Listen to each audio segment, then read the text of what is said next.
अस्सलाम वालेकुम वरहमतुल्लाहि वबरकातुहू। उम्मीद करते हैं कि आप सब खैरियत व आफियत से होंगे। मैं आपका डॉक्टर जुल्फ़िकार अहमद। आज मैं एक ऐसी बीमारी के बारे में बताने जा रहा हूँ जिनको बुखार कहा जाता है।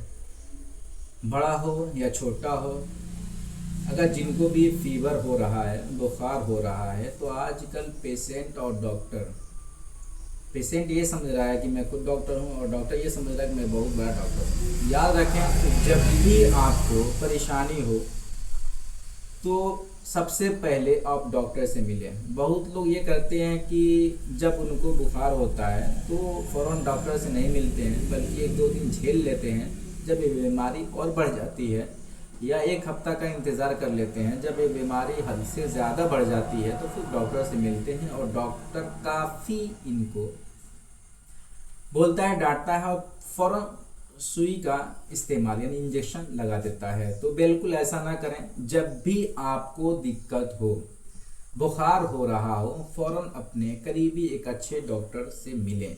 याद रखें कि फ़ौरन इंजेक्शन का इस्तेमाल न करें। मैं डॉक्टरों से ये कहूँगा कि फ़ौरन आप इंजेक्शन न लगाएं, इसलिए कि इंजेक्शन लगाना ये फ़ौरन आपके फीवर को रोक देता है, लेकिन काफ़ी नुकसानदेह साबित भी होता है।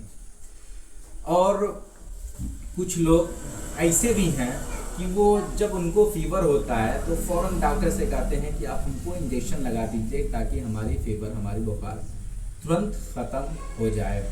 एक अच्छे डॉक्टर जब पेशेंट को देखता है तो पेशेंट भी उससे घबरा जाते हैं।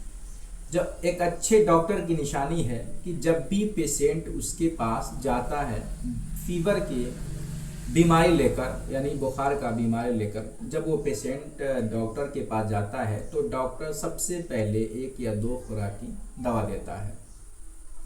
अगर वो बीमारी यानी बुखार अगर नहीं जा रहा है तो पेशेंट को चाहिए कि फिर उसी डॉक्टर से मिले कि डॉक्टर साहब, हमने दवा इस्तेमाल किया है लेकिन अभी कुछ राहत नहीं हुआ है।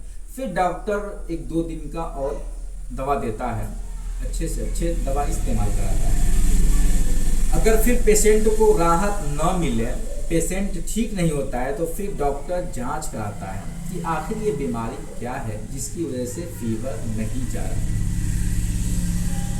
फिर डॉक्टर जांच करने के बाद तब जाके जो अद्वियात यानी दवा इस्तेमाल कराता है वो पेशेंट के लिए काफ़ी लाभदायक, काफ़ी बेहतर रहता है।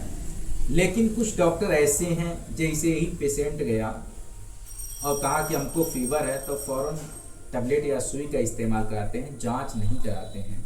अब रह गई बात, याद रखें मेरे भाई, जब भी आपको 4 दिन से ज़्यादा फीवर रह रहा है, बुखार रह रहा है, या 5 दिन से ज़्यादा, यानी आप मेडिसिन इस्तेमाल करें, फीवर नॉर्मल हो गया, फिर 2 से 3 दिन के अंदर फीवर आपको हो गया, तो याद रखें आपको ये सिर्फ फीवर नहीं बल्कि टाइफाइड की तरफ रुजू कर गया है, आपकी बीमारी टाइफाइड की तरफ चला गया है।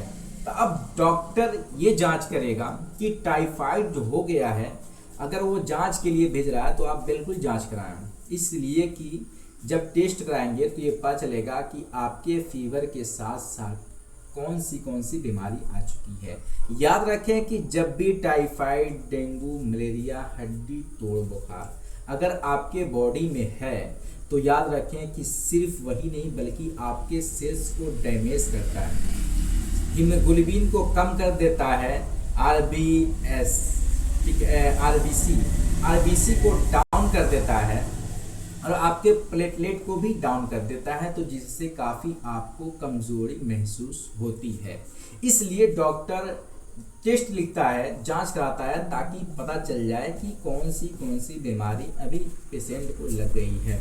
जब रिपोर्ट आता है तो फिर डॉक्टर उसके हिसाब से ट्रीटमेंट करता है। लेकिन जो जांच नहीं कराते हैं तो डॉक्टर क्या करते हैं, उनके लिए सिर्फ इंजेक्शन लगा देते हैं और 1-2 ताकत की दवा लगा देते हैं, जिससे पेशेंट को फ़ौरन आराम तो मिल जाता है, लेकिन वो लंबा समय तक बीमारी ख़त्म नहीं होती है, बल्कि वो फिर आ जाती है।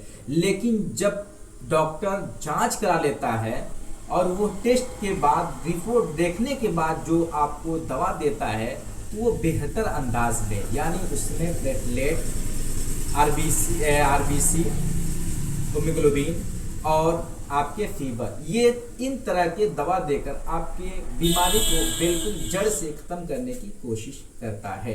तो याद रखें कि अच्छे डॉक्टर फौरन आपको इंजेक्शन नहीं देंगे या इंजेक्शन देने का सलाह बिल्कुल नहीं करते हैं। वो पहले आपको 1-2 खुराक के दवा देते हैं, जब नहीं ठीक होता है तो फिर वो जांच कराते हैं ताकि क्या क्या डैमेज हो चुके हैं। तो याद रखें, कभी भी पेशेंट को उस बीमारी को बढ़ने न दें, बल्कि एक अच्छे डॉक्टर से मिलें और सलाह लें, फिर उसके बाद अपनी दवा को चलाएं और या इंजेक्शन वगैरह लें, या आप आयुर्वेद वगैरह भी इस्तेमाल कर सकते हैं, जिससे आपकी जड़ से बीमारी को ख़त्म कर देगी बगैर नुकसान के। याद रखें मेरे भाई, कभी भी इस मामले में समझौता ना करें। बीमारी बढ़ रही है या बीमारी है, फौरन एक करीबी डॉक्टर, अच्छे डॉक्टर से मिले ताकि आपकी बीमारी बढ़ने से पहले उस बीमारी को रोक दिया जाए। अगर आप ऐसा नहीं करते हैं और फिर बीमारी बढ़ जाती है और आप फिर डॉक्टर का रुख करेंगे, तो याद रखिए कि जहां आप 10, 15, 20 रुपये में ठीक होने वाले थे, वही बीमारी अब आपको 2-3 हज़ार या 5-6 हज़ार तक पहुंचा सकती है। तो ऐसा हरगिज़ न करें, एक अच्छे डॉक्टर से मिलें और अपनी बीमारी को हमेशा के लिए जड़ से ख़त्म करने की कोशिश करें।